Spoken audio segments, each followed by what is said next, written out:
Good evening, everybody. A very warm welcome to the Fifth Estate. I'm Sally Warhaft, and it is an enormous pleasure tonight to welcome Michelle Grattan to this program. I should say too that I think it's 18 months or so we've run this event, and it's the first time that somebody's got an applause as they walked up and sat down, and it doesn't surprise me one bit. When I thought of inviting Michelle to talk about our political culture and what's been going on, I realised how rarely it is that we actually get to see her in person. It's a voice I'm sure all of you know from Radio National and elsewhere. And of course, we've read Michelle's work for decades in Fairfax, both the Sydney Morning Herald and as the political editor of The Age for many years.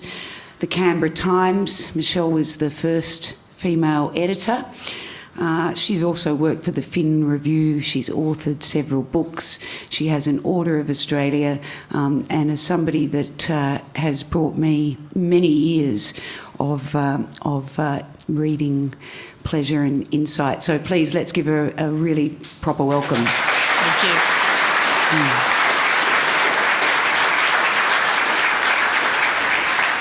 It's really good to be here, and thank you very much for that welcome and your kind words. When we invited you, we couldn't have foreseen, because you can't keep up with the foresight of what's going on at the moment. Tell me about it. In Canberra, and it's not as clever as it looks having you here on this particular night and this particular insane week. And in fact, I did also think that there could have been almost any Tuesday night in the past 3 years where it would have looked clever to have you here. But I was too nervous to leave a fortnight to go. That indeed she was too nervous a fortnight because of what might happen. This is not a sitting week. Tell us, we'll start right now. What do you think is happening, and are you surprised? I am surprised because I thought that the leadership was settled in March. I thought it would be impossible really for the Rudd forces, which were quite shattered then, to regroup, and that people really didn't have the heart to try again, apart from Joel Fitzgibbon, who is a man who never says die or never tries to stop killing the leader in this particular case.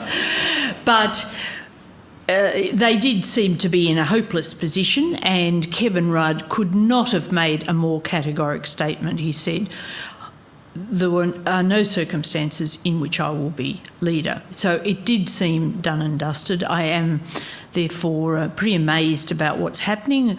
What is happening is obviously a big power struggle between the revived Rudd people and the very defensive, dug-in Gillard camp. And one of the fascinating things at the moment is, of course, that Bill Shorten, who helped put Gillard in and has stuck with her all through and is still sticking with her, it seems, as we speak, although I have been on a plane, so goodness knows what might have happened. But he is under immense pressure to shift away from Julia Gillard, and we don't know what will happen out of that, whether he will consider doing that. But he is in an extremely awkward position, because one thing to kill one leader perhaps, but to kill two in 3 years is perhaps slightly bad for one's reputation.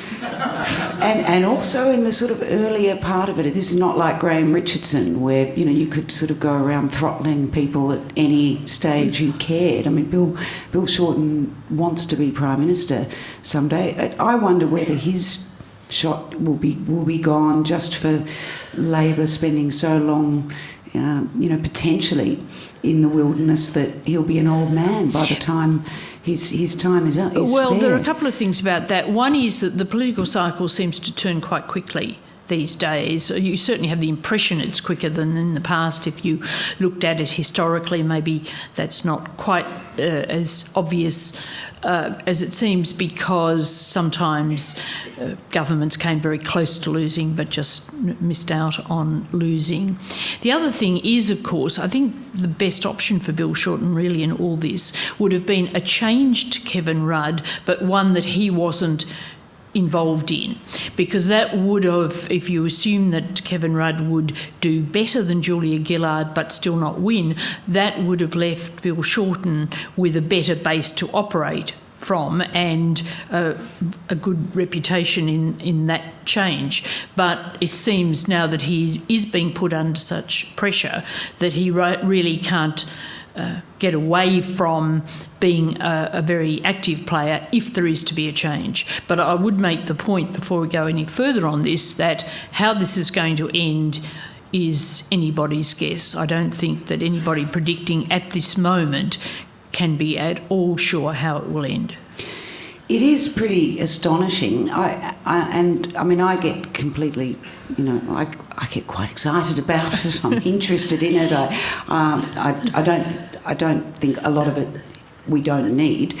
But I wonder, with somebody that's been watching this all for longer and more closely than I have, what are the precedents or bits of precedent that we might have that could guide us in understanding how dysfunctional this government is? Well, just on the excitement factor, in one way it's exciting, but it's exciting if you're not having to actually write about it all the time. Which I don't have to. Because when you're doing that, you're thinking, this is going to look crazy perhaps in a week's time, yep. And best not to look back on what you've written before and not to have too good a memory for it, because it really makes you quite ratty in the end. The stress, it's as though the stress that they're going through is like influenza, and it's going through the whole Parliament House. Everybody's a bit jaded through all this. As to precedents, well, I guess one thing you'd say is when you get into these very unstable situations, something usually happens. Now, we're more used to the conventional two-stage challenge like Paul Keating and Bob Hawke, but usually the status quo doesn't prevail. However, you can look at what happened in March when we would have applied that rule, and of course the status quo did prevail. So, in a way, all these situations are different. You can never absolutely predict from a previous one what will happen in a current one. What do you think has been the biggest problem for this government? I think that in terms of the government's performance, at one level, it hasn't been a bad government. If you look over the whole time, not just the Gillard government, clearly coming through the GFC in as good a state as Australia did was a big achievement. And while you can say, well, that was the mining boom, that was China and so on, it was also economic management. Now then you can perhaps say it's Ken Henry, the head of the Treasury, who said go hard, go early, go households. And so the stimulus was going in a strong direction and obviously was very effective. There were problems with the administration of programs, clearly, and the home insulation one was the outstanding example of that, and there's an argument that too much was spent, but you could say better too much than letting the country fall into recession. On other levels, and coming to this government, again, I think it's done some very positive things. Obviously, the disability scheme has been a positive initiative, and it hasn't had great ministerial scandals. If we liken the atmosphere a bit to the latter days of the Whitlam government, the difference is that that government did have some really serious scandals and appalling process and so on. This government had some bad process, but not at that level. But overall, I think there's been mismanagement of many things. One reason is that some of these things have been done very late in the piece, and obviously Gonski is an example of that. The report that the government had from the Gonski panel came in well over a year ago, a year and a half ago now, at the end of 2011, and it should have moved much faster on that. As we're now seeing, it's all being done at 5 minutes to midnight with the political pressure at its very maximum. So there are those sorts of timing problems, and they were at the discretion of the government. Also, I think that Julia Gillard, who looks so good as Deputy Prime Minister, just found it really hard to translate to being Prime Minister. And the fundamental couple of problems there was that she lost authority by the manner of her arriving in the job. Now, one can say that leaders often arrive in fairly unpleasant circumstances, and Paul Keating obviously knocked off a very popular Prime Minister who'd won several elections and not actually lost one. But I think that I put it that nice girls don't carry knives, and I think Julia Gillard had the reputation of being someone who was honourable and you could believe what she said and so on, and she gave all those very colourful metaphors about how it was more likely she'd star in a Hollywood film or play football for her team or whatever. So people had in their minds the fact that she'd said, no, I'm not about to challenge, and then she did. So the arrival in the job was a bad look, and then, of course, we all know about the carbon tax promise. So she was handicapped from the beginning by the method of her arrival, the fact she did badly in the election, really badly in the election, was in minority government, and then, under pressure from the Greens, broke a rather critical promise. And I think from then, the public simply did not relate to her in the way that they had related to her on the way up. Mm. We hear all the time about this, a government that's unable to sell its message. That you know, there are good stories to tell, whether it's the economy or the NDIS or whatever it is, and I wonder why that is, and I think there's a lot of truth in it. That even something like the NDIS, I have friends with that have disabled children, and I say to them, "What is this going to mean for you?" And they say, "Well, I don't really know." There's not a clear sense of what it means. They like the idea of it, but what is it? And I think a similar sense with the economic message of the government, that Australia came through the global financial crisis, as you said, in pretty good shape, but this was not able to be conveyed. Why does that happen? Is this a lost gift of being able to give a good speech? Is it over-management? Is it something to do with the media cycle and the changes there? What's at the heart of that? I think there are elements for all those things. There are the problems that Julia Gillard had in terms of authority, legitimacy that I mentioned before, so that's the sort of background to it.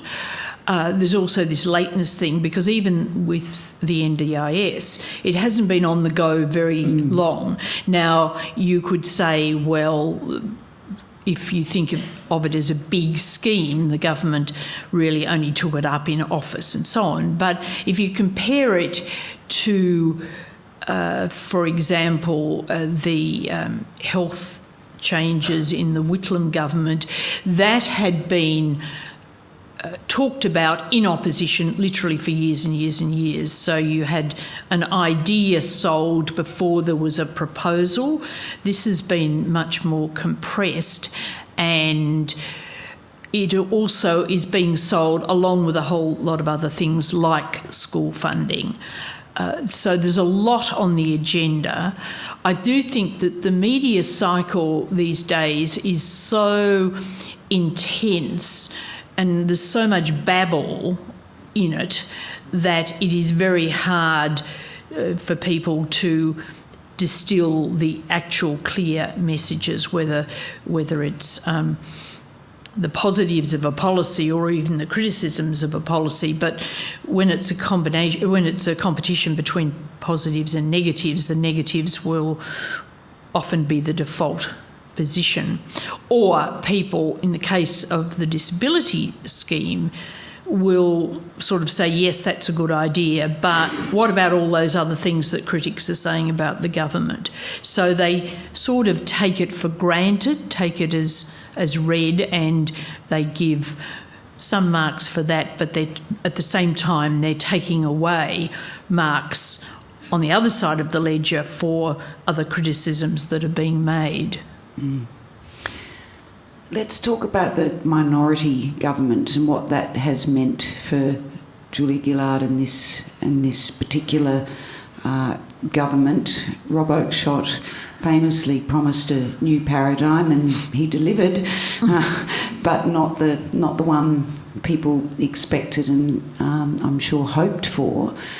It's not the first time we've had minority governments in Australia or the world. Why has that, do you think, had such an effect on this Labor government? We've had minority governments at the state level all over the place, but we haven't actually had a minority government federally since the 40s, and that was pretty brief. I think we have become used to majority government, so it's quite hard to cope with minority government. Also, we've become used to a situation where the check in the system is in the Senate. Now, you hardly ever get a government that controls the Senate, although, of course, John Howard did for a while, and that ended up being disastrous for him. But having both houses in that sort of balance is difficult. And also the fact that it wasn't just minority government, but there was a thought, which came and went a bit, but a thought at many times that this government could fall because there was the whole Craig Thompson affair, which could have affected the balance if that had come to a head earlier. And everyone knew that at any time, if someone died or was incapacitated or whatever, a by-election was caused, that could throw the government out. So it was minority government with great uncertainty about whether it would survive the distance, and of course uncertainty about particular measures, even though the government still probably hasn't lost any legislation, I think. So in one way it's been really very stable, but it always seemed very unstable. And this has affected the whole atmosphere, and when you've got a Prime Minister on the defensive with people increasingly believing through the term that Labor couldn't recover, and a very aggressive opposition, then the whole ambience of the place becomes very tense, very on edge, and it's been like that for a long time, almost since the start. In a way, those 17 days and the agony of the final press conference of the two-country independence set the tone. They agonised. The whole nation seemed to be agonising for more than a fortnight. And that set the whole tone for almost 3 years of agonising at various levels. Mm. Have you, 1993, the, unlosable election for John Hewson, we've had times even in recent memory, I suppose, where something very unexpected happened. In that case, it was Paul Keating actually winning, but it was quite different then.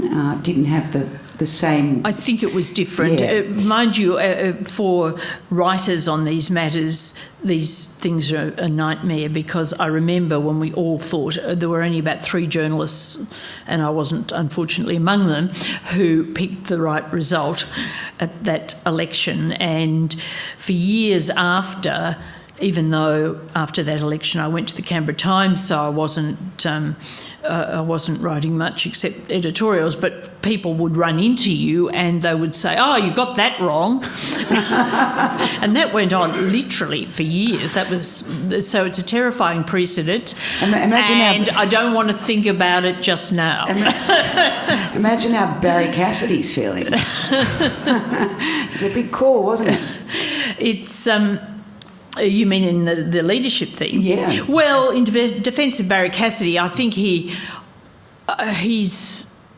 Did he actually say that there would be a change? I think he said there was enormous pressure. He did. He did? Okay. I think to camera he actually said, certainly he was saying that there was great pressure and to have this change. I'm not quite sure how far he went. But all these predictions are extremely difficult, but in the journalistic trade you can't absolutely avoid prediction in some circumstances. It's just, it's like doing work on the top of a high building.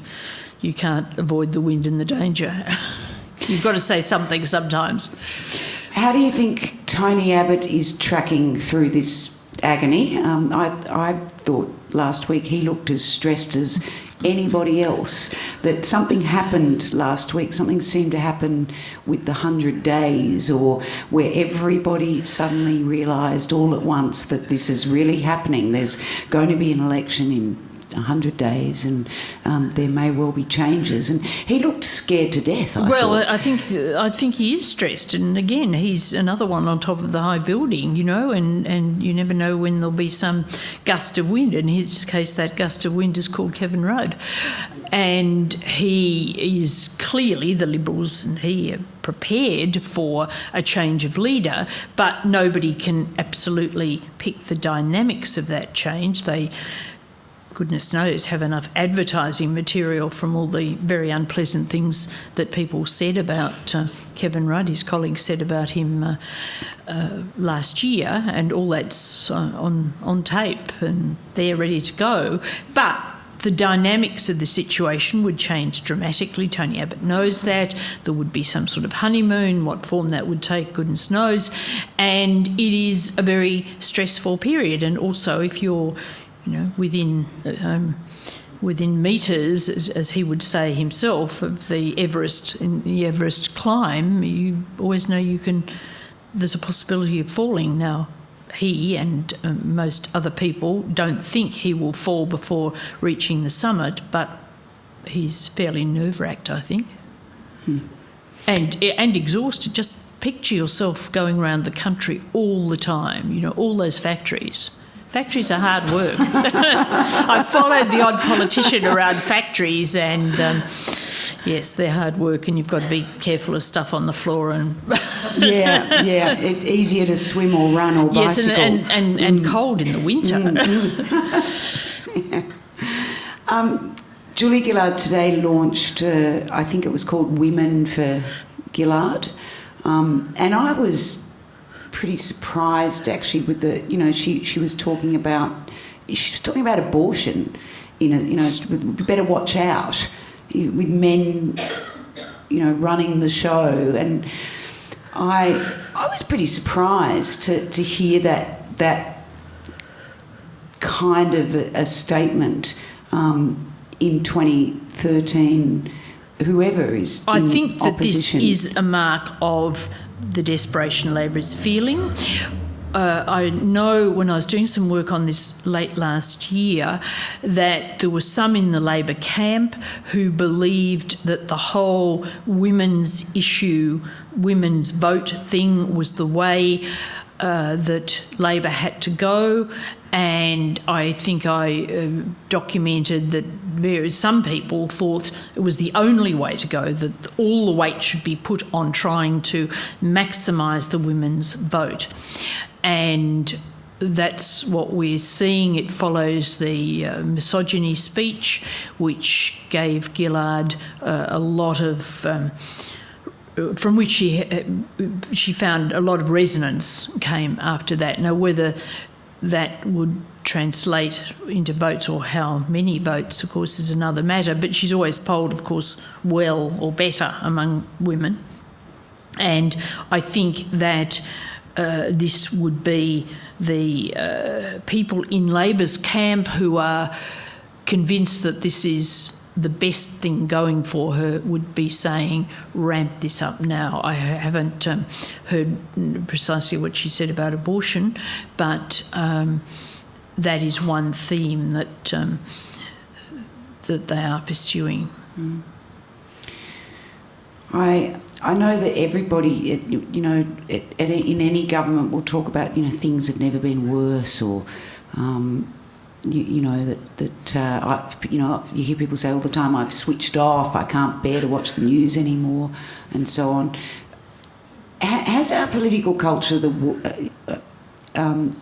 changed in a way that, obviously with media it has and so on, but what are the other changes that you've seen across 4 decades of covering governments coming and going, leaders coming and going?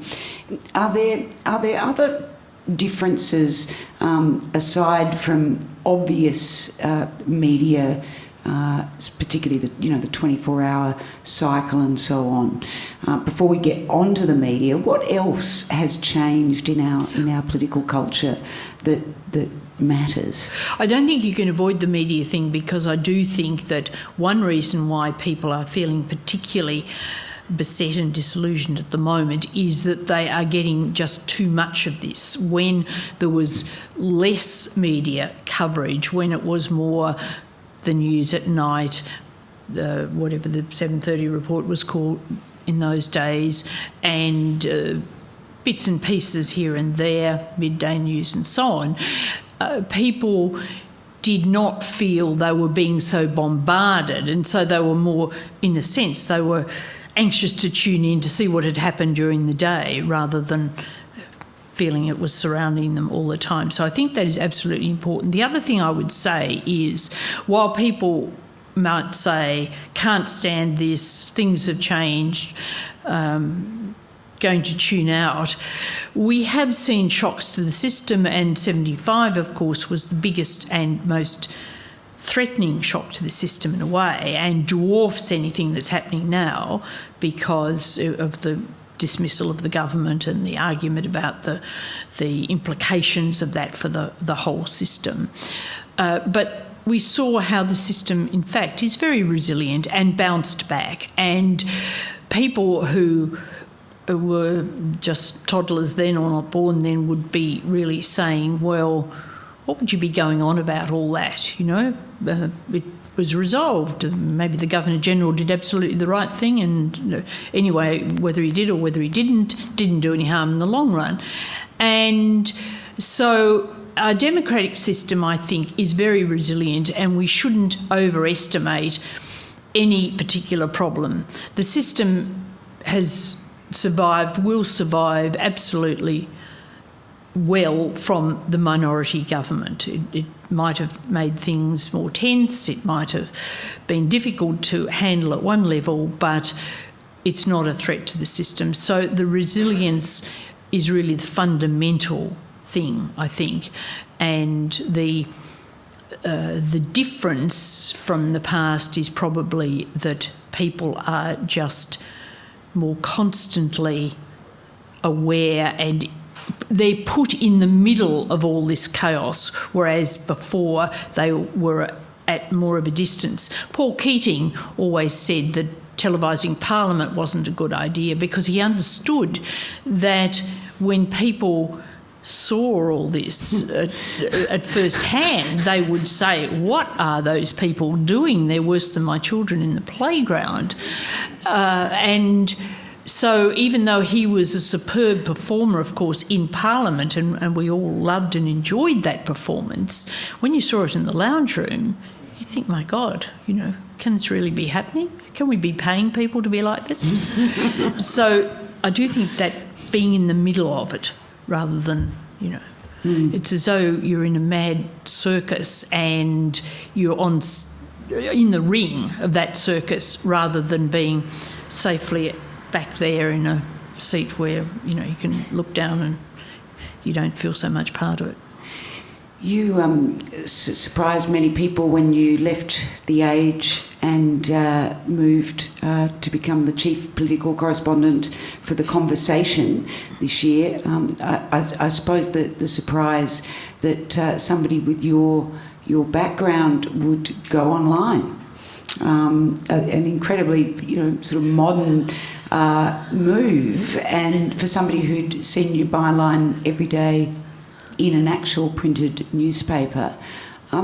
Tell us what that's meant for you and the way you cover the differences in the way you work now for The Conversation as an online publication. Well, I don't think really newspapers and online are all that different in one sense.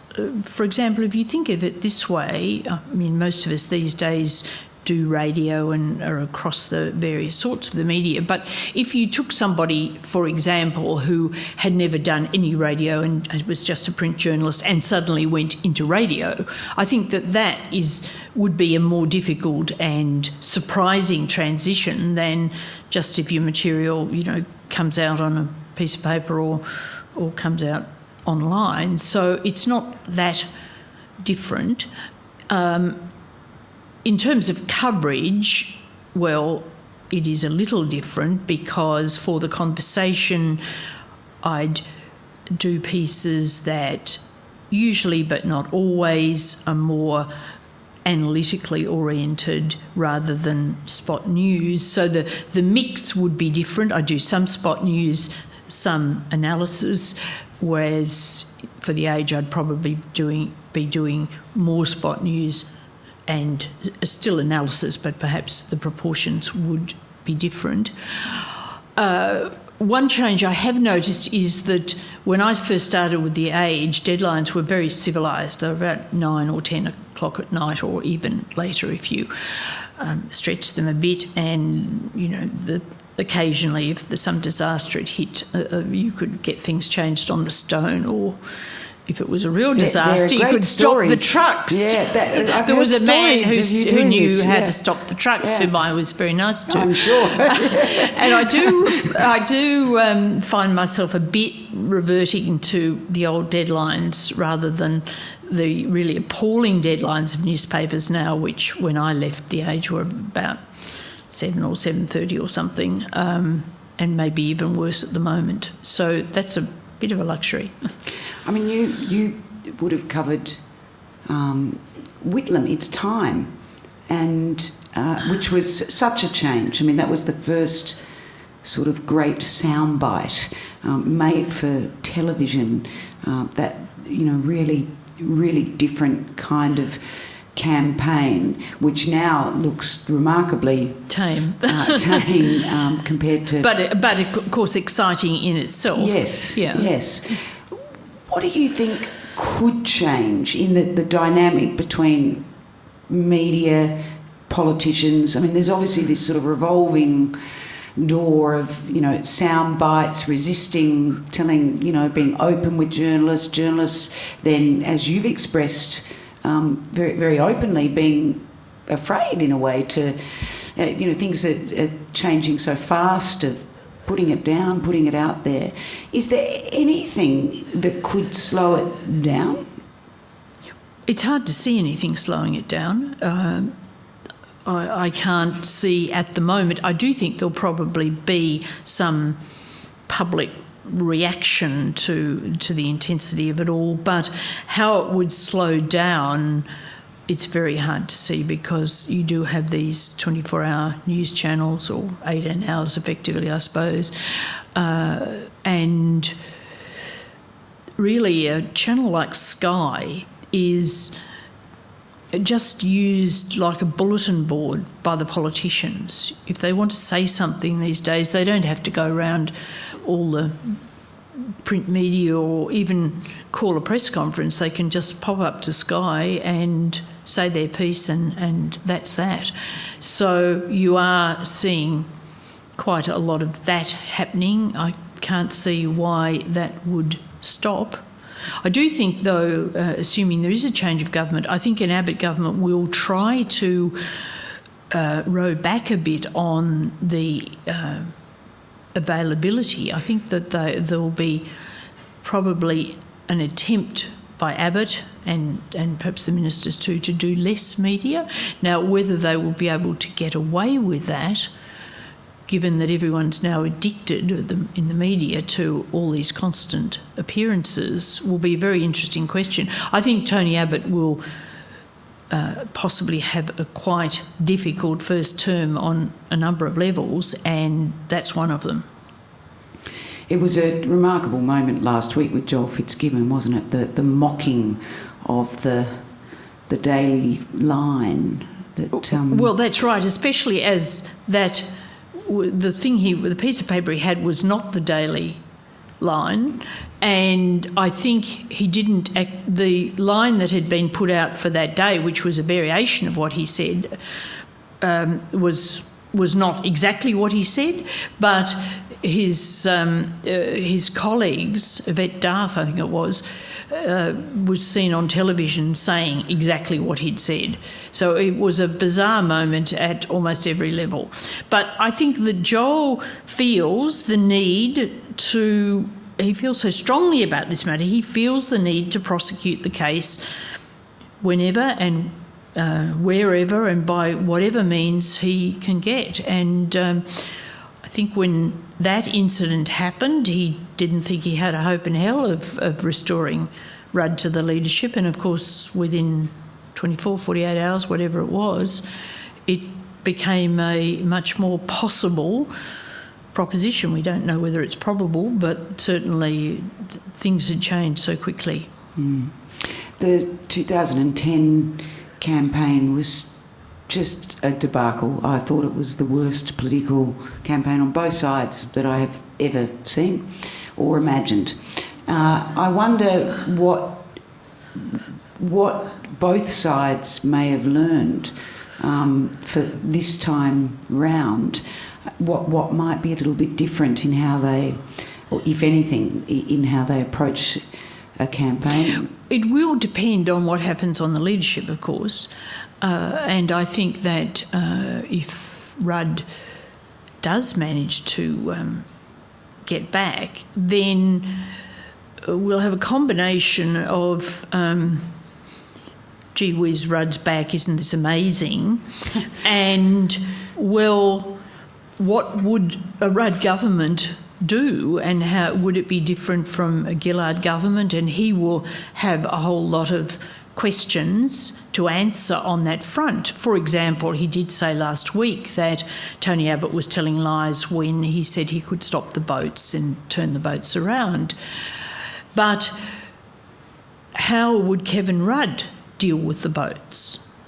And he would not, if he were a leader, be able to just concentrate on attacking Tony Abbott on this issue. He would have to say, well, this is what my I do. policy is this, that and the other. And it's very hard to see what he could come up with, because even, I think, if the Malaysia solution was passed now, there's no great evidence that that would do much good, that we are sort of past that stage. It only involved returning or sending there 800 people. Well, it's not many compared to the scale of the problem at the moment.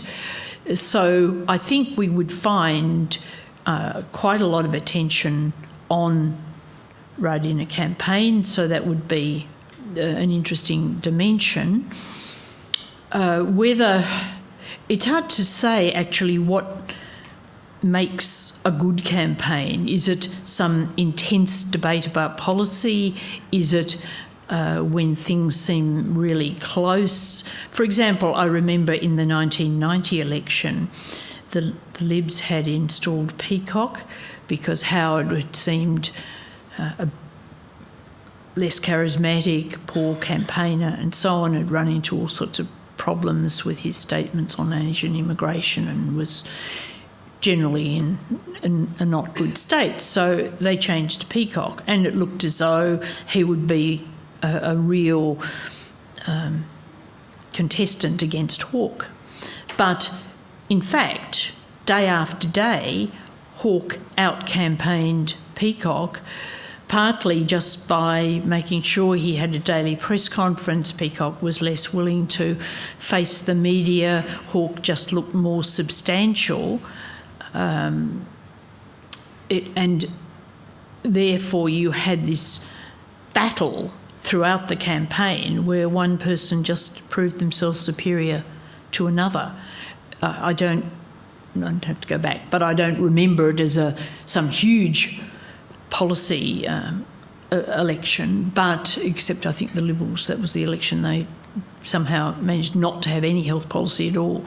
But basically, you can have what you call, different people will see campaigns differently. We'll see a good campaign as either a huge policy debate or that sort of person-to-person contest or some other dimension. Tony Abbott, incidentally, would probably think the last campaign was quite a good campaign because he came from a position of virtually nowhere for the Libs a couple of years earlier to nearly winning. And has endured the 3 years without a public sort of eyebrow lift of any kind. It's been fairly smooth for him, hasn't it?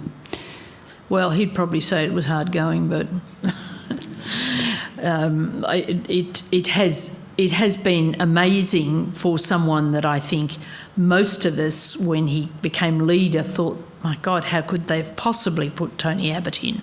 How could they possibly do this? This will be a joke. Another bad prediction. And, of course, he wasn't a joke, and he immediately cottoned on to the big new tax issue, even before it was a tax. If you'd like to ask a question, put your hand up and somebody will put a microphone in it. Good evening. Thank you, Sally and Michelle and the Wheeler Centre for another great evening. Michelle, why do you think the Canberra Press Gallery has become a biased political cheer squad instead of a fearless group of investigators? For two examples, at the National Press Club, Mark Riley once sucked up to Julia Gillard with his how should we, the media, go about reporting the news, which you may recall. And last year you wrote in The Age, and I quote, investigations into the Slipper and AWA affairs would be bad news for both sides of politics and a complete waste of money. And everyone knew about the allegations against Craig Thompson before the 2010 election, unquote. Michelle, the whole press gallery may have known what Craig had been up to, but how many articles did you write detailing what he was up to let the public know? Well, on the Craig Thompson affair, the Fairfax papers, of which I was, of course, part, did in fact write articles on that, and I think, I won't swear to this, but I think broke the story. I think it was Mark Davis who broke that story. It was obviously an investigation into those details. He had documents and so on. Now, every political journalist doesn't clearly write every story. I've written many stories about Craig Thompson, the politics of it since, but I don't think that the newspapers of which I was part at that time, where I was with The Age, but the stories went in both of the metros, I don't think they fell down at all on the Craig Thompson thing, and that was exposed before Craig Thompson was reselected by the Labor Party, and one could say that if the Labor Party had taken more notice of the situation, it wouldn't have got into the trouble it did on Craig Thompson, because they would not have reselected him. The material was all out there in the media. Investigations on AWU and Slipper. Well, the Slipper matter was before the court, and it was before the courts on two fronts: the cab charges thing, and also the whole Ashby action. So the Slipper affair, I think, was investigated fairly much by the relevant authorities. And as for the AWU issue, well, clearly a lot came out about that. I suppose that's a matter of judgment. I just wonder about using taxpayers' money to go back on something that was many years ago, and if there was any illegality, it was a matter for the relevant authorities. But I agree, it's a matter of judgment. Going back to the Mark Riley comment, I'm just trying to remember what his question came out of. It was, I think, some criticism of that Julia Gillard had made of media coverage. Not quite sure I recollect the exact context, but I think really he wasn't saying literally, how shall we report the news in you tell us how to do our job. I think it was a question which was going to criticism of reportage and so on, and the way it was phrased and delivered turned out to be unfortunate. I don't think that Mark Riley's coverage of anyone is uncritical, so I think it was more the way he put it, which was not the best way probably in hindsight of putting it. But I think he is a very robust reporter who challenges both sides. Michelle, at the risk of getting you to make predictions that might come back to bite you, I wonder if you could comment on two scenarios. Firstly, Barnaby Joyce's rather daring and risky tilt at the lower house against Tony Windsor, and perhaps where you think that might end up. And secondly, Malcolm Turnbull, and whether you think there's any likelihood or not that he's a bit like Kevin, perhaps waiting in the wings and lurking there, waiting for his chance to take the leadership. Well, I think I'd qualify both answers. On Barnaby Joyce versus Tony Windsor, I would be surprised if Barnaby Joyce didn't win, but I wouldn't be totally amazed. I think that the Nationals do look strong in that area, and I think Tony Windsor is under some criticism from his electorate for choosing the side he did, but he is a very strong campaigner. He's got a lot of benefits, a lot of money for his seat, and so he'll have a good local story to tell. But if I had to pick one at this stage, and it is very early in that fight, and it is an absolutely fascinating fight, and if you're talking about tense people, incidentally, I think that Barnaby Joyce is very tense and probably has to, if he's going to pursue an effective campaign, probably has to just watch that he's not psyched out by Tony Windsor, because I think Tony Windsor is a very, very cool campaigner and one who really does have the capacity to psych out his opponent. But I would still have the money on Barnaby Joyce in that one. As for Malcolm Turnbull, well, I mentioned earlier that I thought that Tony Abbott would have, assuming he wins, a quite potentially difficult term in front of him. And I think what we've seen from both federal and state politics in recent times is that leaders can be quickly wounded by mistakes or circumstances or good opponents or whatever.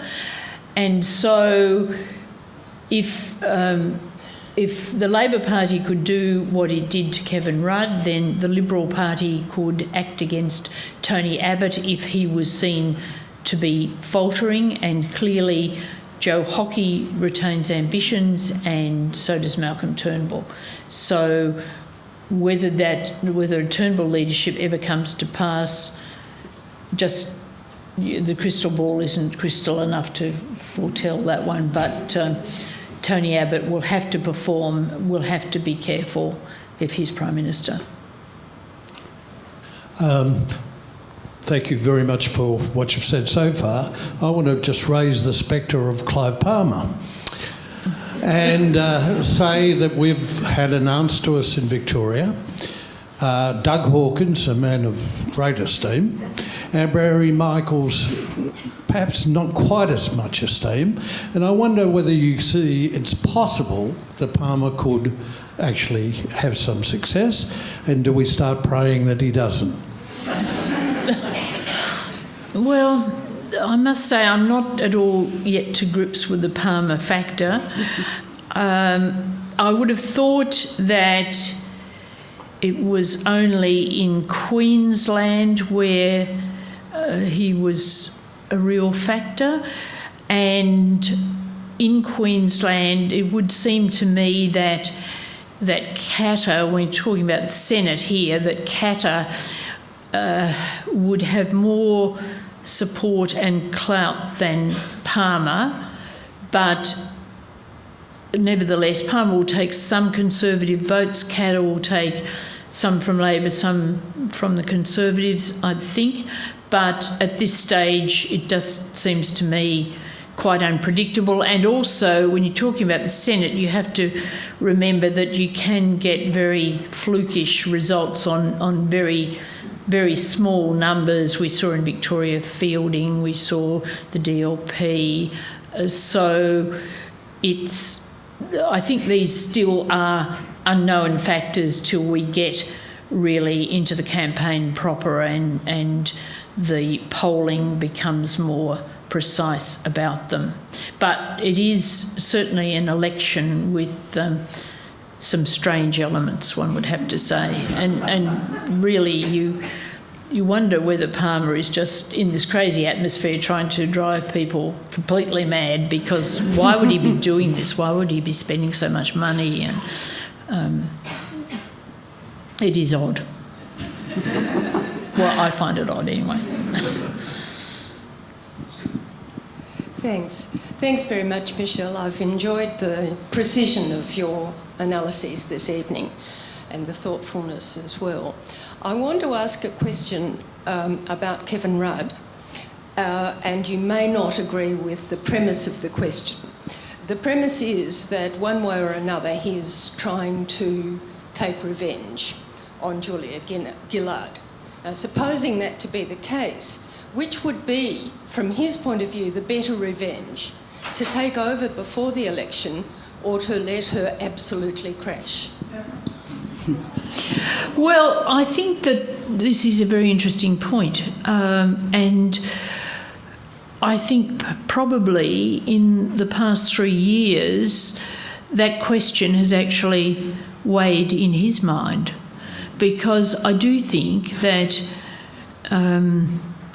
that retribution is a considerable part of this, that he feels really, really deeply that this was an atrocity that was committed on him, that for this, and he obviously understands power as much as the next person, and he took power from Beazley. There's no doubt that he waged a campaign against Beazley, but he would see in his mind, and I must say I think I agree with this analysis, that there was a difference. In the case of Beazley, I think that there's a fair chance that Beazley would have won that election, but clearly Labor wanted to take out more insurance.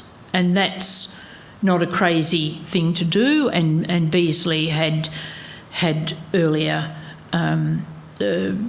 electoral opportunities, so it wasn't. It was nasty to watch, but it wasn't outrageous. I think that to bring down a first-term Prime Minister when the polling had, yes, turned bad, but was not horrendous, and I think on the day that it all happened, there was a poll where Labor was in front, certainly around that time. And in my opinion, Rudd, who was a good campaigner, would have in fact won the election. He'd have obviously lost skin, but he probably, I think, would have got a majority government. Anyway, that certainly in his mind and in many other people's minds was really going too far to bring him down. So I think that the revenge thing, I do agree with your premise, is a big thing. But at other times, I think Rudd has felt, and his supporters have felt, well, we're very likely, almost certainly going to lose this election, so better for it to be lost by Gillard, and people will judge her and her supporters really with all the evidence before them, rather than Rudd come back, win some seats, not be able to win power, stay in power, and the blame is shared. So I think, it's a question that really does go to the heart of his thinking and his supporters' thinking over the time. Of course, his supporters aren't so much on the revenge kick. They're trying to preserve seats, basically. I've wondered too about the electorate. Would they rather for that section of the electorate that's so anti Julia Gillard, would they rather have their chance to boot her out to Kingdom Come and see the Labor Party at a rabble, or would they prefer to put Kevin Rudd back in to punish her? I've wondered how much of a block of votes would be there for Rudd as the electorate's revenge, a portion of it, for that middle of the night coup against their Prime Minister. Well, certainly I think they, as we were talking about before, they've held that very strongly against Julia Gillard.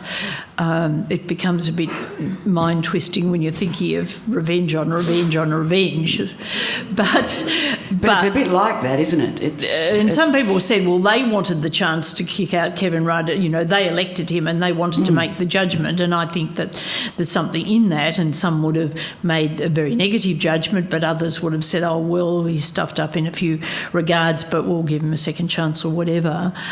But certainly they believe, or many people believe, I think it was up to them rather than up to the Labor Party to make that judgment. We're going to have to wind it up because our hour is up, and God knows who the leader of the country is, Michelle. The phones have been off for an hour. We better run and check. It's been fascinating to hear your insights, and absolutely wonderful. And I'm sure everybody wants to give you a very big thank you to Michelle Grattan.